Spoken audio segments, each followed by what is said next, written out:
Baik, Assalamualaikum warahmatullahi wabarakatuh. Perkenalkan, nama saya Tubagus Rizky Hikmatul Fadila dengan NIM akhir 122 dari kelompok 11 Praktikum Penelitian Operasional 1.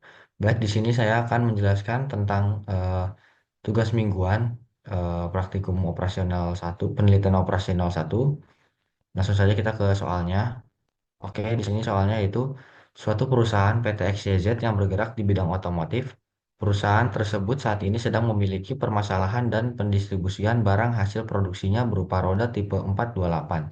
Karena biayanya yang cukup tinggi, berdasarkan data yang ada, terdapat 5 perusahaan rekanan yang secara rutin memesan roda tipe 428 di PT XYZ sebagai berikut.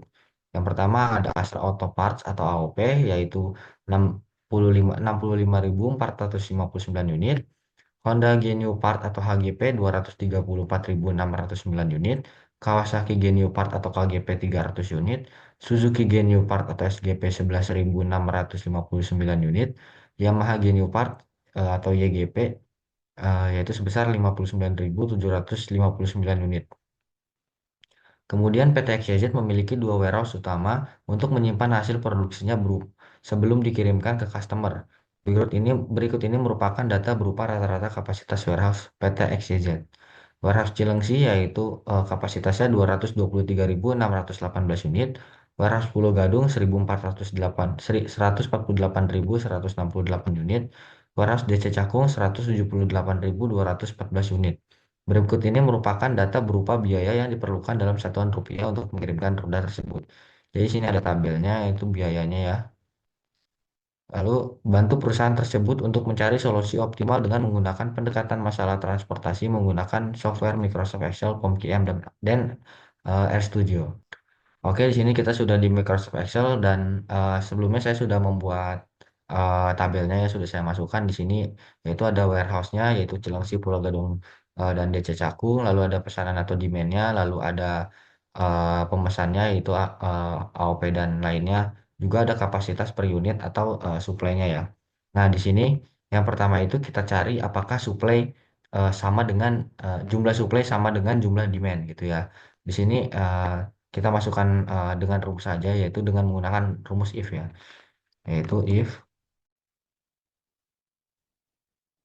sum di sini total demand sama dengan sum total supply atau kapasitas ya.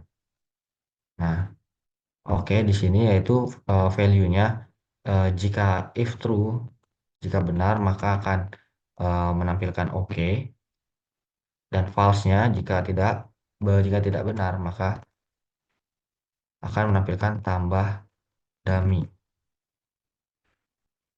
Nah, oke, di sini karena keterangannya tambah dummy berarti kita ketahui bahwa eh, demand tidak sama dengan supply atau kapasitas unitnya sini ya.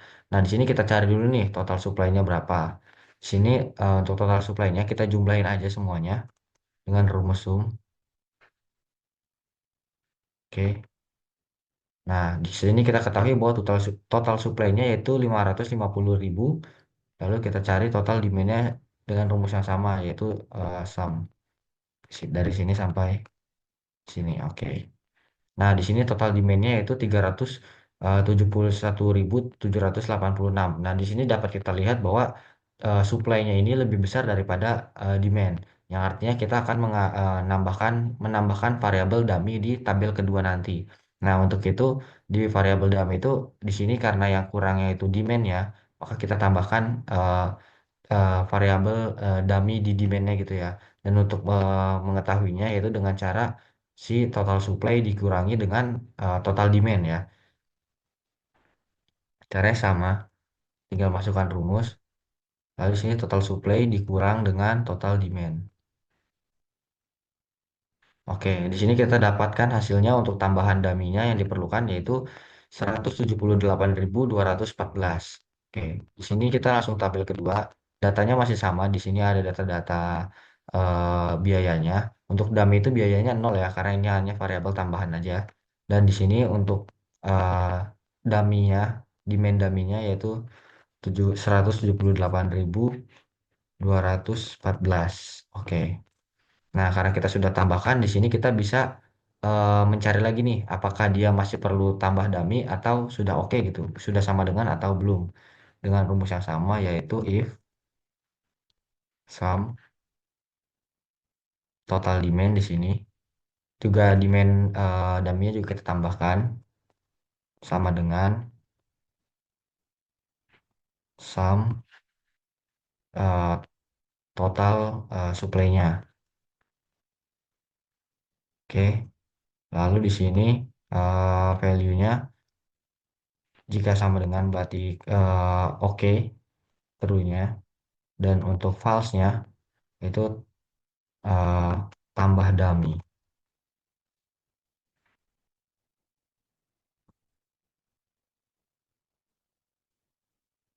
Oke, di sini sudah oke ya. Berarti di sini jumlah demand sudah sama dengan jumlah supply-nya. Harus sudah ditambahkan ya.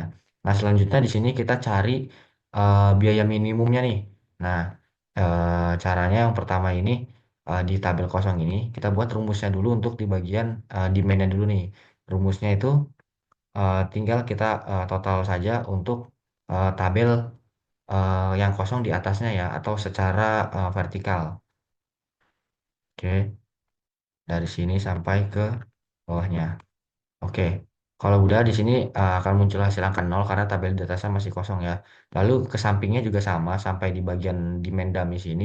Ini kita tinggal copy dan paste aja ke samping. Oke, maka jika dicek rumusnya di sini sudah sama ya, seperti di kolom E, kolom F, kolom G, kolom H, kolom I.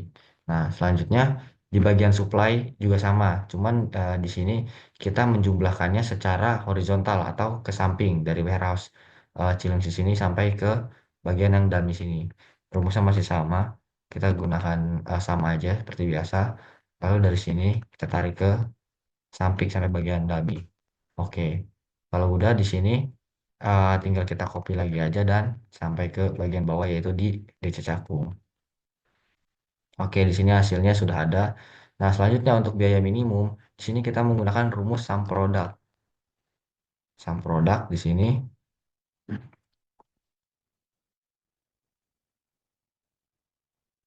Oke. Nah, sum productnya ini yang pertama kita blok dulu dari sini dan di bagian tabel bagian 2 ya untuk biaya yang masih adanya kita blok seluruhnya yang bagian biayanya. Oke. Lalu dengan si tabel kosong ini ya. Oke. Oke, di sini biaya minimumnya masih nol ya. Nah, di sini untuk mengisi tabel yang kosongnya di sini, kita menggunakan fitur solver di sini ya. Jadi yang pertama kita ke data dulu di bagian atas, lalu yang pilih fitur solver. Nah, di sini saya tadi sudah sempat isi. Nah, untuk set objeknya kita di sini pilih di yang biaya minimum ini ya. Oke, kita enter. Lalu di sini karena kita ingin meminimumkan, maka pilih yang min. Terus by changing variable cell-nya, itu kita pilih yang ini ya, seluruh bagian tabel yang biaya di tabel ketiga nih. Oke, enter. Nah, lalu ini kita hapus aja dulu. Oke, lalu di sini kita klik add untuk menambahkan subject to the constraint-nya ya. Nah, di sini kita add constraint. Nah, untuk cell reference-nya yang pertama itu kita eh, di bagian cell demand-nya dulu ya. Di sini kita blok semua. Lalu kita pilih simbol ini sama dengan. Dan constraint-nya itu adalah di baris demand yang tabel ketiga yang kosong. Oke. Lalu kita klik add. Nah, untuk yang keduanya cell reference-nya itu yang di bagian supply di tabel 2. Oke, kita blok semua lalu kita angkanya jadi simbol jadi sama dengan dan constraint-nya itu di kolom supply tabel ketiga. Lalu oke. Nah, di sini kalau belum dicentang, kita centang aja dulu. Lalu untuk solving methodenya kita pilih yang simplex LP. Lalu tinggal kita solve dan ini oke. Maka di sini akan keluar hasilnya yaitu biaya minimumnya sebesar 39.082.920. Oke, selanjutnya kita ke aplikasi, selanjutnya kita menggunakan software RStudio. Nah, untuk di software RStudio di sini saya sudah menuliskan sintaksnya ya agar tidak lama. Oke, yang pertama itu kita harus menginstal packages-nya dulu yang untuk digunakan untuk perhitungan ya, yang yaitu LPSoft ya. Di sini LPSoft-nya, install packages, LPSoft-nya kita taran sampai dia terdownload packages-nya, terinstall ya. Nah, di sini packages-nya sudah successfully unpacked. Lalu untuk membukanya kita menggunakan perintah library kita run. Oke, sudah. Nah, selanjutnya kita memasukkan data nih. Nah, tadi kan itu ada matrik data biayanya ya, yaitu 100, 120, 130, dan seterusnya. Kita masukin aja di sini dengan cost sama dengan matrix, lalu C ini untuk perintahnya memasukkan matriksnya, lalu kita masukkan angkanya, lalu by row-nya itu sama dengan T dan N row-nya itu 3 ya. Row-nya 3 di sini. Nah, di sini kita langsung run aja. Nah, maka di sini sampai muncul ininya ya, hasilnya di sini dan juga di bagian kanan sini atas. Nah, kalau sudah, kita run yang cost-nya ini. Nah, sampai muncul matriks di bagian kiri bawah sini ya. Nah, yang selanjutnya kita memasukkan kapasitasnya nih, yaitu yang di R ini adalah eh, kapasitas dari warehouse-nya, dan yang C-nya ini adalah jumlah demand-nya tadi ya, demand tiap pesanannya seperti AOP dan sebagainya gitu ya. Yang sini R-nya atau si supply-nya kita run dulu untuk masukkan, lalu si C-nya yaitu demand-nya juga kita masukkan, kita run. Nah, lalu kita beri simbol untuk row-nya ini. Yang untuk C itu sama dengan semua, dan sama dengan itu ada tiga ya, karena di sini ada tiga ada tiga variabel ya si supply-nya. Dan nah, selanjutnya di bagian kolom ini menyesuaikan aja jumlahnya dengan si data yang ada di demand-nya itu ya, jumlahnya 1, 2, 3, 4, 5, 6, maka sama dengan ada 6, tinggal kita run aja. Nah, yang selanjutnya jika sudah masuk semua rumusnya, itu kita akan menampilkan hasilnya nih menggunakan perintah result sama dengan LP transport ya. Karena kita menggunakan metode pendekatan transportasi ya di sini, yaitu LP transport, dalamnya itu cost, direction itu min karena kita ingin meminimumkan biaya. Lalu ada row R dan kolom C. Row-nya itu yang di bagian atas ini ya, dan kolomnya C itu yang di bawah sininya. Oke, kita run dulu bagian resultnya. Nah, oke, di sini sudah. Maka untuk memunculkan hasil resultnya, kita run di result lagi. Nah, success object function is 39082920. Nah, ini adalah hasilnya tadi ya, sama dengan yang di Excel ya. Ini adalah hasil biaya minimumnya di bagian kiri bawah. Lalu selanjutnya kita run result solutionnya. Solutionnya kita run. Sini untuk memunculkan tabel 3 ya, matriks yang ketiga ini untuk di bagian bawah kiri sini. Oke, selanjutnya yang terakhir kita akan menggunakan software POMQM. Nah, untuk software POMQM ini kita pilih yang bagian transportation nih di bagian sebelah kiri bawah. Oke, transportation sini kita ubah dulu. Number of sources-nya itu tadi kita ada 3 ya. Si data apa namanya, secara ke atasnya gitu ya, dan number of destination-nya di sini yaitu adalah 5. Oke, di sini kita pilih minimize ya, karena kita akan meminimumkan biaya ya. Oke, selanjutnya sudah muncul data di sininya untuk tabelnya. Di sini kita isi aja tabelnya, yaitu di sini ada di angka 00 ini yaitu si biaya, dan di bawahnya itu ada demand-nya, di atasnya itu ada destination-nya itu yaitu si perusahaan-perusahaan tadi, dan di sini di bagian kanan ada supply-nya. Ini kita isi dulu ya. Oke, di sini saya sudah mengisi tabelnya. Di sini itu ada keterangan warehouse-nya di bagian sebelah kiri, Cilengsi, Pulau Gadung, Desa Cakung, lalu di demand.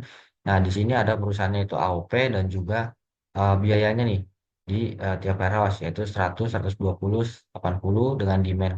65.459 dan untuk AGP B-nya itu 120, 110, 120 dengan demand 234.609 untuk AGP 130, 100, 130 dengan demand 300 untuk SGP 130, 120, 100 dengan demand 11.659 untuk YGP yaitu 100, 120, 125 dengan demand 59.759. Dan untuk supply-nya di sini tiap warehouse untuk Cilengsi yaitu 223.618, Pulau Gadung 148.168 dan warehouse Cakung, Desa Cakung itu 178.214. Dan di sini kita tinggal klik solve aja. Nah, di sini sudah keluar hasilnya yaitu solution value-nya yaitu sebesar eh, 3.039.822.920 ya. Dengan warehouse Cakung di sini 6 sudah berubah-ubah di sini ya 65459 dan seterusnya. Oke, sekian saja tugas mingguan dari saya untuk praktikum penelitian operasional 1 modul keempat. Kurang lebihnya mohon maaf. Wassalamualaikum warahmatullahi wabarakatuh. Terima kasih.